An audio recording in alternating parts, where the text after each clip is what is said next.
عمر شیما صاحب، اب جیسے ادھر سعودی عرب کے اوپر یمنی حوثیوں کا حملہ، اس کو کس طرح سے ایویلیویٹ یا اینالائز کر رہے ہیں آپ؟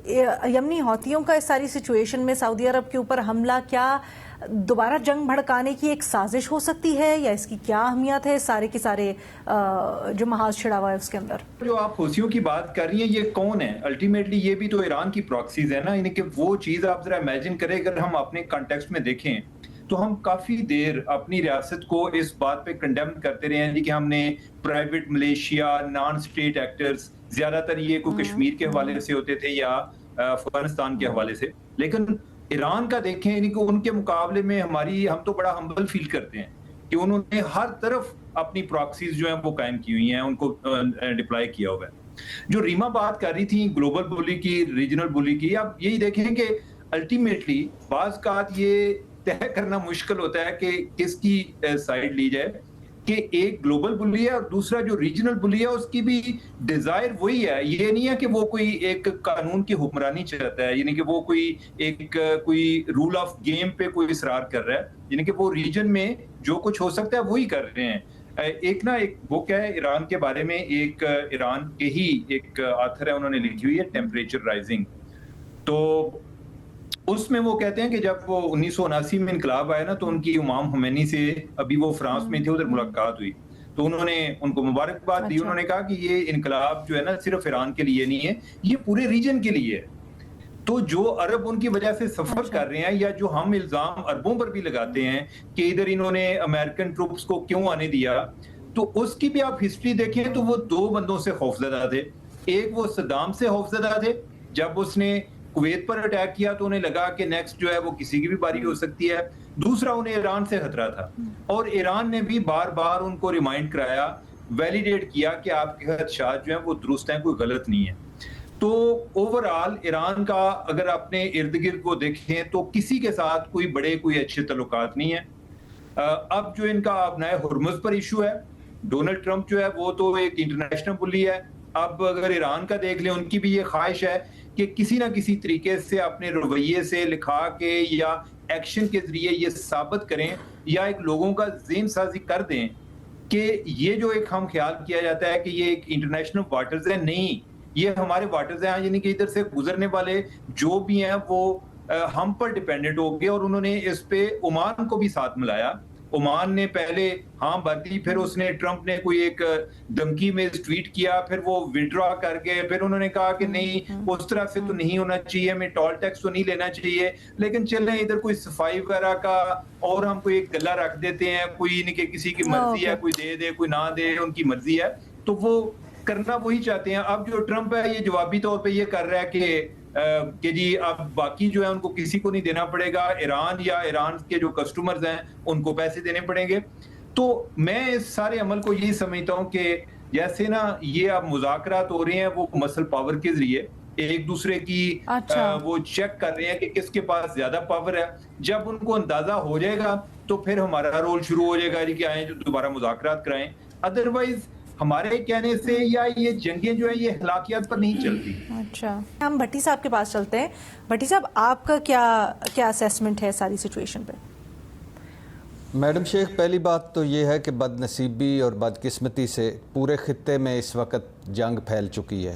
امریکہ ایران محاذ، اسرائیل لبنان محاذ، حوثی اور سعودیہ محاذ، اور جو وقفے سے امریکہ اور ایران کے ایک دوسرے پر وار ہو رہے ہیں۔ امریکہ ایران میں یوں سمجھ لیں کہ باقاعدہ جنگ چھڑ چکی ہے، اور باقاعدہ جنگ کس طرح چھڑ چکی ہے کہ ٹرمپ صاحب نے وہ تیل پر جو پابندی اٹھائی تھی وہ واپس لے لی ہے، اور کہا ہے کوئی منجمد اثاثے نہیں ملیں گے، جو ایران کے فریز اثاثے ہیں وہ نہیں ملیں گے۔ ٹرمپ صاحب نے ایران کے ساحلی علاقوں کی ناکہ بندی کر دی ہے پھر سے، پہلے بھی 3 مہینے رکھی تھی، اب نئے ہرمز بند کر دی ہے ایران نے۔ تیل کی قیمتیں $85 فی بیرل سے تجاوز کر گئی ہیں، اور ایران نے اسلام آباد MOU خاتمے کا اعلان کر دیا ہے۔ انہوں نے کہا کہ اب نو مور اسلام آباد MOU۔ اور یہ جو پورے خطے میں جو پہلے ہم ایک محاذ کو دیکھ رہے تھے، اب 3 محاذ ہو گئے ہیں، تو یہ بد نصیبی ہے، بدقسمتی کی بات ہے۔ لیکن میں حیران ہوتا ہوں سن کر بہت ساری باتیں کہ ایک تو کہ یہ اس میں کوئی ایران کا کردار ہے. ایران کا بھائی کیا کردار ہے اس میں؟ ایران کیا کر رہا ہے اس میں؟ ابھی ہمارے اسی پروگرام میں ڈسکس ہوا کہ وہ اس کی بیکڈ پراکسی ہے, وہ اس کی بیکڈ پراکسی ہے, اور وہ اس کی بیکڈ پراکسی ہے, اور سب سے زیادہ پراکسیز اسرائیل کی ہیں. اسرائیل کے پاس جوہری پروگرام بھی ہے. اسرائیل جو کچھ کر چکا ہے اس خطے میں وہ بھی سب کو پتہ ہے, تو اس کو سب جائز ہے. لیکن باقی کوئی ملک اگر کوئی اس پر کوئی اس طرح کا الزام بھی لگے تو اس کو تباہ کر دو. پھر یہ کون سا قانون اجازت دیتا ہے کہ آپ کسی ملک میں آ کر ان کی پوری مرکزی قیادت کو شہید کر دیں؟ اور پھر یہ کون سا قانون اجازت دیتا ہے کہ آپ اقوام متحدہ, نیٹو, یورپ سب کو ایک طرف رکھیں اور آپ جو ایک معاہدہ ہوا تھا اس کو یک طرفہ طور پر ختم کریں اور آ کے حملہ کر دیں؟ پھر یہ کون سا قانون اجازت دیتا ہے کہ آپ 2 مرتبہ جب مذاکرات ہو رہے ہیں مذاکرات سے اٹھ کر حملہ کر دیں؟ پھر یہ کون سا قانون اجازت دیتا ہے کہ ایک مفاہمتی یادداشت پر دستخط ہو چکے تھے اور وہ بھی آپ کہیں کہ نہیں ہمیں وہ بھی منظور نہیں ہے؟ ایک 80 سال کا شخص جو امریکہ کا صدر ہے, یہ اس کی ثواب دید ہے, پوری دنیا اس کی مرضی سے چلے گی. اور اگر پوری دنیا اس کی مرضی سے چلنا ہے تو پھر تو یہی ہونا ہے جو ہو رہا ہے. وینزویلا اور اس کی صدر اور اس کی بیگم کا کیا قصور تھا؟ کیوبا کا کیا قصور ہے؟ گرین لینڈ کا کیا قصور ہے؟ کینیڈا کا کیا قصور ہے؟ یہ ٹیرف کیوں لگ رہے ہیں؟ یہ تارکین وطن کے جو امریکہ میں ان کے بچے علیحدہ, والدین علیحدہ, وہ قوانین کیوں آ رہے ہیں؟ ساری جگہ ایران ہے. تو یہ اس ایک شخص کی وجہ سے یہ سب کچھ ہو رہا ہے, اور اس کا نام صدر ٹرمپ ہے. اور جب تک یہ شخص موجود ہے امریکی کرسی صدارت پر, یہ ایسا ہی چلے گا. اور 2-3 باتیں صرف کرنا چاہوں گا. پہلی بات تو یہ کہ لبنان میں 20% علاقہ اسرائیل نے قبضہ کر لیا ہے. 12 لاکھ لبنانیوں کو نکال دیا جنوبی لبنان سے. صرف 2-3 جملے. اور اس میں کیا, اس میں بھی ایران شامل ہے. اور مجھے بتائیے کہ جو 3,500 لبنانی شہید کر دی یا مار دیے وہ بھی شامل ہے. اور وہ کدھر ہے ٹرمپ کا پیس آف بورڈ؟ اور غزہ میں 2,500 خلاف ورزیاں کر چکا ہے اسرائیل جنگ پیس کی یا جنگ بندی کی. تو قطع کلامی کی جی جلدی سے کہ ایران کھڑا ہوا ہے. ایران کو کھڑا نہیں کہ ایران کوئی کمزور ہو گیا, ایران کھڑا ہوا ہے. اور یاد رکھیں یہ گریٹر اسرائیل کی جنگ ہے. لبنان دیکھ لیں, غزہ دیکھ لیں, ایران دیکھ لیں, یہ ایران کے تیل اور گیس پر قبضہ کرنے کی جنگ ہے, اور یہ مسجد اقصی سے تابوت سکینہ تک کی جنگ ہے.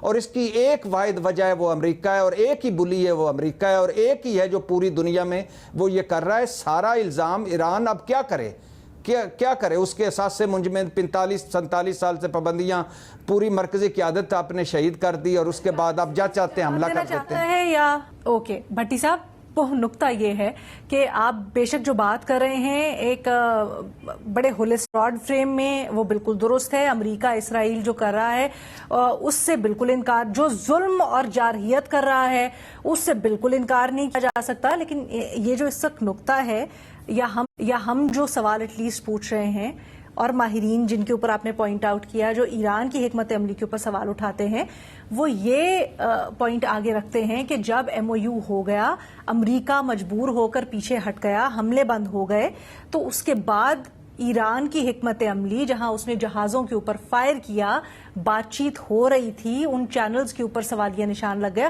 وہ بند ہونا اور اب جو آگے ہو رہا ہے سخت موقف, کیا وہ درست ہے یا نہیں ہے؟ آپ کو اس کے اوپر ایک موقف ہو سکتا ہے, اور بالکل ہم نے وہ ایکسیپٹ کیا. اچھا جی, جاتے جاتے سلیم صافی صاحب ایک چیز بتا جائیے گا. سر ابھی ہم یہاں پہ بڑا امپورٹنٹ اس کا ایلیمنٹ ڈسکس کر رہے تھے جو حوثیوں والا ہے. سمپلی پٹ سر, کیا یہ جو اسکلیشن ہے یہ باب المندب کے اوپر کوئی گز ڈال سکتی ہے, یا باب المندب کے اوپر بھی کلیشز ہو سکتے ہیں, یا وہاں پر کوئی سچویشن کریٹ ہو سکتی ہے کہ ایک طرف سے ہارموز کے اوپر معاملہ, دوسری طرف سے یہاں پر بھی ایسکلیشن ہو؟ دیکھیے, پچھلے وار کے دوران بھی اور MOU سے پہلے بھی بار بار یہ دھمکی ایران کی طرف سے دی جاتی رہی کہ وہ باب المندب کو بھی بند کر سکتے ہیں اور بند کروا سکتے ہیں, کیونکہ خود تو انہوں نے نہیں کرنا ہوگا, حوثیوں کے ذریعے ہی کروانا ہوگا. اور اس مرتبہ بھی وہ یہ دھمکی دے چکے ہیں کہ یہ جو رستہ ہے اس کو وہ حوثیوں کے ذریعے وہ بند کرائیں گے. لیکن یہ ایک چیز کو سمجھنے سے ہم بھی قاصر ہیں کہ جس کی طرف چیمہ صاحب نے اشارہ کیا کہ پہلے پاکستان نے جب پراکسی پالے ہوئے تھے تو وہ کوئی کسی برے مقصد کے لیے نہیں تھے. کشمیر کی آزادی بڑا مقدس وہ مشن تھا، یا افغانستان کی آزادی وہ بھی بڑا مقدس مشن تھا. لیکن ہم یہ کہتے تھے کہ نہیں بھائی، پراکسیز پالنا جو ہے اور اس کے ذریعے مختلف ممالک کو تنگ کرنا یہ درست عمل نہیں ہے، اور پاکستان نے ان چیزوں کا خاتمہ کر لیا. تو آج ہم اس کو اپریشیٹ بھی کرتے ہیں. تو جب پاکستان کی پراکسیاں ٹھیک نہیں تھی تو پھر ایران کی پراکسیاں وہ ٹھیک کیسے ہو سکتی ہیں؟ مثلا وہ حوثی ہو، وہ کوئی دوسرا ہو، کوئی تیسرا ہو. اور ایک اور نقطہ بھی اس کو سمجھنے سے ہم قاصر ہیں کہ دیکھیں، وہ تو ہم سب مسلمان ہیں، اور پچھلے 3-4 مہینے یہاں پہ بیٹھ کے ہم نے مسلسل امریکہ ہی پہ تبرہ کیا ہے. امریکہ کے ظالم ہونے، جارح ہونے، اور اس میں تو کوئی دوسرا سوال نہیں ہے. اس کی تفصیلات ہی ہم بیان کرتے رہے اس پورے عرصے میں. لیکن ہم دوسرے کو ایک بھائی کی حیثیت سے بھی کبھی کبھار تو نصیحت کر سکتے ہیں نا، ان کو متوجہ کر سکتے ہیں نا.